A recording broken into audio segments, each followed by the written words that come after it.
جی میں ہوں ملک شعیب اور آپ دیکھ رہے ہیں اردو انٹرنیشنل۔ افغانستان میں آج طالبان کی حکومت کو آج 4 سال مکمل ہونے کو ہیں، لیکن کیا وجہ ہے کہ افغان مہاجرین آج بھی افغانستان جانے پر رضامند نہیں؟ آئیے چلتے ہیں اور جانتے ہیں۔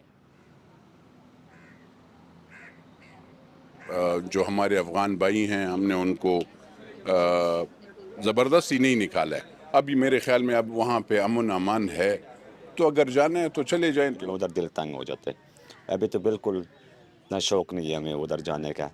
دوسرا ایک کاروبار تو بالکل ہے ہی نہیں ہے، اسکول نہیں ہے بچوں کے لیے، لیڈیز کے لیے کوئی کاروبار نہیں ہے، کوئی امن نہیں ہے۔ مشکلات تو 99% مشکلات ہے۔ بدقسمتی سے یہ میرے خیال میں پاکستان کا المیہ ہے کہ ہم اچھی طریقے سے پالیسی نہیں بناتے۔ جو کرمنل ریکارڈ کے لوگ ہیں، اگر ان کو نکالنے کے لیے یہ پالیسی استعمال کرے تو زیادہ بہتر ہوگا۔ اس طرح باہر کے ملکوں میں دیکھتے ہیں جہاں پہ لوگ جاتے ہیں تو وہ اس طرح کے لوگ نہیں نکالتے، جس طرح پاکستان میں جس طریقے سے ہو رہا ہے، وکٹمائزیشن قسم کی ہو رہی ہے۔ یہاں پہ ان کے کاروبار ہیں، یہاں پہ ان کے رشتے ہیں، تو اس طرح تو نہیں جا سکتے کہ آپ ان کو اٹھا کے اور وہاں پہ افغانستان میں سیٹل کرائیں۔